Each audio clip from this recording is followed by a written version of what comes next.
Assalamualaikum warahmatullahi wabarakatuh. Apa khabar sahabat-sahabat? Alhamdulillah jumpa lagi dalam video saya pada hari ini. Selamat menjalankan ibadah puasa.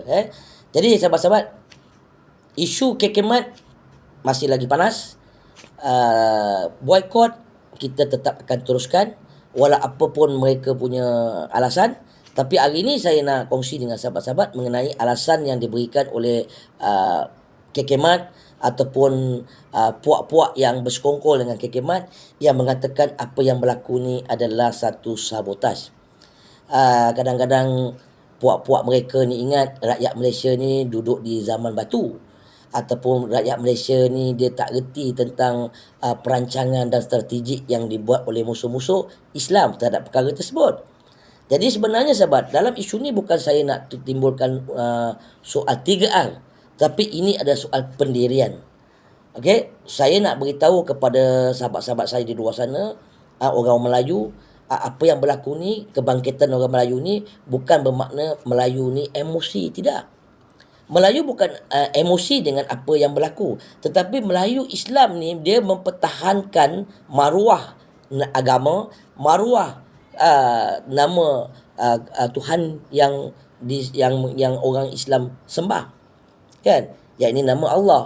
Sedangkan Allah ini, Tuhan yang bernama Allah ni adalah Tuhan kepada sekalian manusia, termasuk Cina, India, Melayu, Majusi, Nasrani.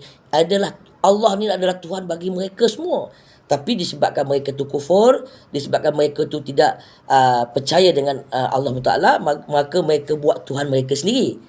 Jadi dalam perkara ni bukan soal orang Melayu Islam ni emosional, tidak, tapi mempertahankan maruah nama Allah Ta'ala yang mencipta dunia ni, alam semesta ni, yang kita duduk dekat bumi ni adalah kita pinjam Allah Ta'ala punya bumi, kan? Jadi itu persoalannya. Jadi kalau mereka kata ini adalah satu sabotaj yang konon-konon nak memburukkan kekemat dari segi apa yang berlaku, itu bukan alasan untuk mereka nak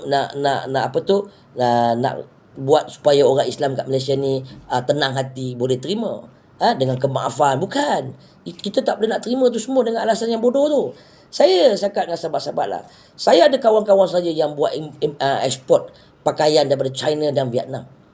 Kadang-kadang dia buat design mereka sendiri, dia hantar kepada China, okey aku nak design sekian, aku nak dia sekian, dan pihak kilang di China akan ikut apa yang kita punya spek ataupun design yang kita hantar kepada pihak kilang di China. Tapi kalau kekemat dia kata dia kilang yang buat di China tu dah langgar daripada spek yang di order oleh pihak kekemat ataupun wakil kekemat yang ada di Malaysia ni, saya rasa itu bukan alasan yang kita boleh terima. Sebab benda-benda ni bukan benda remeh-temeh yang kita boleh terima sewenang-wenangnya alasan mereka tu konon-konon disabotaj. Jadi kalau boleh, pihak kekemat janganlah panggil puak-puak yang berpahaman liberal untuk konon-konon nak membackup mereka dari segi apa yang berlaku ni. Yang seperti mana saya kata semalam, kenapa dia panggil Kaprias? Kenapa dia tak nak panggil Menteri Agama?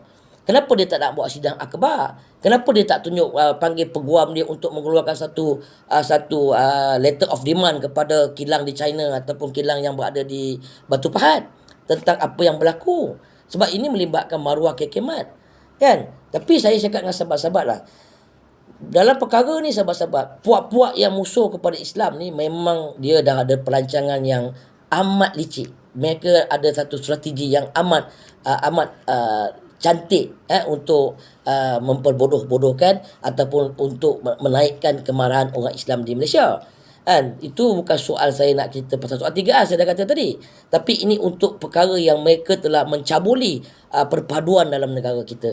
Yang ada dalam Malaysia ni, Cina-Cina ni semua dah berpuluh tahun dah beranak penak dalam negara kita, tapi masih lagi membuat perkara-perkara yang boleh menyentuh sensitiviti agama dalam negara kita. Ini yang dimainkan oleh pihak mereka. Sedangkan mereka pun bila MP mana tu yang perempuan tu mengatakan orang ni keturunan komunis, orang ni keturunan komunis. Baru cerita keturunan komunis pun mereka dah koyak rabak sehingga mengheret MP tersebut ke mahkamah. Ini lagi-lagi nama Allah dipermainkan, membuat satu penghinaan, letakkan di stokin, kan? Takkanlah orang Melayu bila naik sikit, bukan marah, naik sikit kebangkitan untuk mempertahankan isu tersebut, kau nak kata orang Melayu ni emosi, kau nak kata orang Melayu ni koyak. Itu bukan, sebab engkau sendiri yang tak menghormati perpaduan dalam negara. Engkau sendiri yang tak tahu bagaimana nak menjaminkan hubungan muhibahnya dalam negara. Kan? Takkan kau tak boleh nak check perkara yang tersebut dan beritahu kepada China jangan melibatkan perkara-perkara yang ada mengenai agama. Kalau gitu kau tak beritahulah kilang kat China tu, kilang tu apa nama, kilang yang terlepas pandang, yang tersalah cetak. Yang kau katakan, oh dia bukan nak hantar kat Malaysia tapi nak hantar kat luar lain, negara lain. Tetapi dia terhantar sedikit di Malaysia. Kena beritahu nama kilang tu apa. Supaya kerajaan Malaysia blacklistkan kilang tu, jangan produk dia masuk ke dalam negara kita. Ini baru betul. Ini ada nama dia kerjasama daripada pihak kerajaan dan rakyat untuk menjaga keharmonian dan perpaduan dalam negara. Kan? Bukan nak mencerita menggunakan puak-puak liberal untuk backup. Oh ini sabotaj, ini kekeliruan, orang Melayu sikit-sikit nak emosional, sikit-sikit nak naik angin. Tak. Itu bukan soal. Itu bukan persoalannya. Persoalannya kenapa mesti benda ni berlaku? Pertama, yang keduanya, okeylah kalau dia kata sabotaj. Jadi apa tindakan yang selanjutnya? Kekemat terhadap syarikat tersebut. Beritahulah nama kilang tu. Beritahulah nama pembekal tu. Dan kerajaan kena ambil lah satu tindakan. Kerajaan buatlah satu tindakan akbar. Kami akan blacklistkan syarikat ni. Kita tak boleh terima import daripada syarikat tu. Dan apa tindakan kepada syarikat yang di Batu Pahat, kilang di Batu Pahat? Apa tindakan yang sebenar? Dan apa tindakan kekemat terhadap company itu? Adakah lawyer beliau dah mengeluarkan LOD, letter of demand, kepada kilang tersebut? Tunjukkan kepada rakyat, tunjukkan kepada orang Islam kat Malaysia. Barulah kita boleh tengok, oh berapa seriusnya memang betul kamu ni memang disabotaj. Ini bercakap tapi tidak nampak satu pun bukti dan perkara yang boleh meyakinkan orang Islam dekat negara kita. Jadi kalau kamu dituduh sebagai komunis pun nak marah, jadi kau kena faham, orang Islam bila mempermainkan dengan nama Allah, memang orang Islam marah. Bukan kita emosional, tapi kita mempertahankan maruah. Itu saya nak beritahu kepada puak-puak liberal yang bersekongkol dengan kekemat. Walau bagaimana pun sahabat, apa saja kata dia, apa saja alasan dia, boykot tetap boykot. Kita teruskan boykot tu sampai bila-bila. InsyaAllah sahabat-sahabat, ini sajalah perkongsian saya untuk hari ini. InsyaAllah kita jumpa di lain-lain konten. Sekali wabillahi taufiq wa hidayah. Wassalamualaikum warahmatullahi wabarakatuh. Takbir.